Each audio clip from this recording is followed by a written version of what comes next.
May tahimik na krisis na nangyayari sa mga lalaki ngayon. Marami ang humihinga, pumapasok sa trabaho, nagbabayad ng bills, ngumingiti kapag kailangan. Pero sa loob, unti-unti nang nawawala ang pagiging lalaki nila at hindi man lang ito napapansin. Pinaniwala ang maraming lalaki na mali ang pagiging dominante, mali ang pagiging agresibo, na kailangan mong pigilan ang bawat katangiang bumubuo sa isang tunay na lalaki at tinawa itong toxic masculinity. Kaya imbes na maging matatag, naging sunod-sunuran. Imbes na kumilos, nag-overthink. Imbes na mamuno, naghintay na lang ng utos. Hindi ka nilikhang ikahiya ang pagiging lalaki. Sa video na ito, pag-uusapan natin ang 6 na katangiang kailangan mong bawiin bilang lalaki. At sisimulan natin sa isa sa pinakaayaw marinig ng karamihan. Una, kontroladong aggression. Kapag narinig ng karamihan ang salitang iyan, ang pumapasok agad sa isip nila ay yabang, galit, pananakit. Pero hindi iyan ang tunay na ibig sabihin ng aggression. Ang aggression ay ang kakayahang kumilos, ang kakayahang manguna, ang kakayahang mangyari ang mga bagay. Bilang isang lalaki, regalo sa iyo ang katangiang ito. Kapag natutunan mong kontrolin ito, magiging malaking kalamangan mo ito sa buhay. Pero sa modernong mundo, tinuruan ng maraming lalaki na ikahiya ang pagiging agresibo. Kaya imbes na kumilos, nag-aalinlangan, imbes na sumubok, nag-overthink. Halos lahat ng mahalagang bagay sa buhay kailangan mong habulin. Hindi kusang dumarating ang oportunidad, at kung hihintayin mo lang ang tamang panahon, malamang may nauna na sa'yo. May mga lalaking likas na mas agresibo kaysa sa iba, pero ang aggression ay hindi lang talento, kaya rin itong sanayin. Sa bawat pagkakataong pinipili mong kumilos kaysa matakot, lumalakas ito. Sa bawat pagkakataong pinipili mong magsalita kaysa manahimik, lumalakas ito. Sa bawat pagkakataong pinipili mong gawin ang unang hakbang, lumalakas ito. Halimbawa, kung gusto mong kausapin ang isang babae, kausapin mo. Kung gusto mong simulan ang negosyo, simulan mo. Kung gusto mong mag-apply sa trabahong gusto mo, mag-apply ka. Mas mabuti ng kumilos at magkamali kaysa habang buhay mong isipin ang mga pagkakataong pinalampas mo. Huwag kang magkamali sa pagkaintindi. Hindi lahat ng sitwasyon ay kailangang daanin sa agresyon. May mga panahong mas kailangan ng pasensya, mas kailangan ng katahimikan, mas kailangan ng pagpipigil. Pero sa karamihan ng pagkakataon, mas malayo ang mararating ng lalaking marunong kumilos kaysa sa lalaking puro hintay. Ang kontroladong aggression ay hindi kahinaan. Isa ito sa pinakamahalagang katangian ng isang lalaki. Huwag mong hayaang mawala ito. Pangalawa, maging leader. Maraming lalaki gusto ng respeto, gustong pakinggan, gustong sundan. Pero may isang problema. Hindi nila kayang pamunuan ang sarili nila. Paano ka magiging leader kung sarili mong salita hindi mo masunod?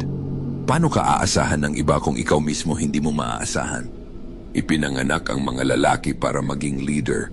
Pero bago mo pamunuan ang iba, kailangan mo munang pamunuan ang sarili mo. Maaring balang araw, kailangan mong gabayan ang mga kapatid mo. Pagkatapos nito, pamumunuan mo ang magiging asawa mo. At sa huli, ikaw ang magiging leader ng mga anak mo. Ito ang natural na paglalakbay ng isang lalaki, pero nagsisimula ang lahat sa kakayahan mong pamunuan ang sarili mo. At tandaan mo ito, ang tunay na leader ay marunong ding sumunod. Kapag may taong mas magaling kaysa sa iyo sa isang larangan, matuto ka, makinig ka, magpaturo ka. Hindi kabawasan sa pagkalalaki ang pagiging estudyante. Kabawasan sa pagkalalaki ang pagiging mayabang. Kung gusto mong matuto pa tungkol sa pamumuno, ipaalam mo sa akin sa comments at huwag kalimutang mag-subscribe sa channel. Pangatlo, tigilan ang pagjajakol. May mga bisyo na hindi lang inuubos ang oras mo, unti-unti rin itong inuubos ang disiplina mo. Isa na ron ang porn at pagjajakol. Marami ang nagagalit kapag naririnig ito. Pero ang tanong, bakit? Kung wala naman talagang epekto, bakit ka defensive? Kung gusto mong manood ng ibang lalaking nakikipagtalik sa isang babae, o gusto mong magpantasya tungkol sa iba't ibang babae, walang pumipigil sa iyo, pero sa puso mo, alam mong nakakadiri iyon. Nakakahiya. Kapag hindi mo kayang kontrolin ang sarili mong pagnanasa, huwag mong asahang makokontrol mo ang mas malalaking responsibilidad sa buhay. Pang-apat, matutong lumaban.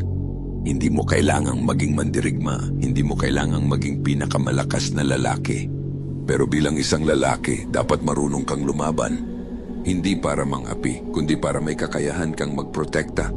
Hindi mahalaga kung gaano ka katalino, kung gaano ka kayaman, o kung gaano ka kagaling magsalita. Kapag dumating ang araw na kailangan mong ipagtanggol ang sarili mo o ang taong mahal mo, ano ang gagawin mo? Makikiusap? Hindi masamang matutong sumuntok, hindi rin masamang matutong umiwas sa suntok. Hindi ka nito ginagawang marahas, ginagawa ka nitong handa. Kaya kung may pagkakataon, matuto ka ng combat sport. Mag-boxing, mag-muay thai, mag-jiu-jitsu. Hindi lang katawan ang sasanayin mo, pati isip. Matututo kang manatiling kalmado kahit nasa ilalim ng pressure. Matututo kang tumanggap ng pagkatalo at matututo kang rumespeto sa lakas ng ibang tao. Kapag nasubukan mo ng matalo, mas magiging mapagpakumbaba ka. Kapag naranasan mong manalo, mas magiging kontrolado ka. Doon mo mauunawaan na ang tunay na lakas ay hindi ipinapakita sa paghahanap ng gulo. Ipinapakita ito sa kakayahang tapusin ang gulo kung kinakailangan. Ang lalaking hindi marunong lumaban ay umaasa na sana walang dumating na panganib. Ang lalaking handang lumaban, hindi naghahanap ng gulo, pero hindi rin siya natatakot kapag dumating ito.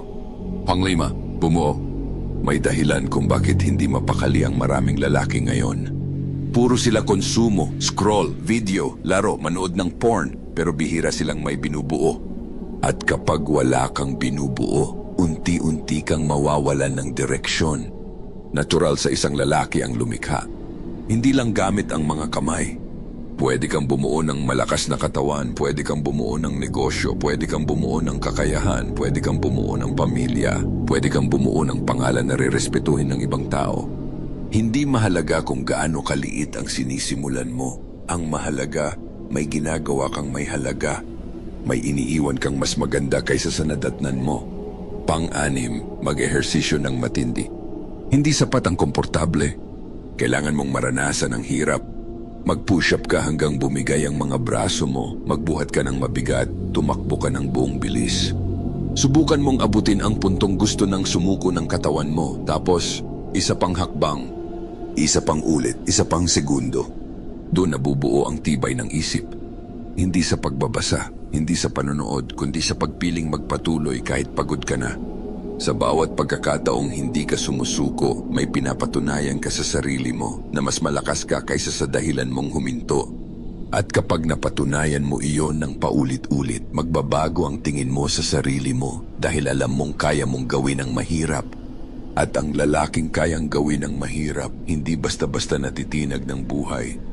Kung gusto mong maging lalaking hindi madaling matinag, suportahan mo ang Sakdal Laya sa pamamagitan ng pag-like at pag-subscribe. Hanggang sa muli.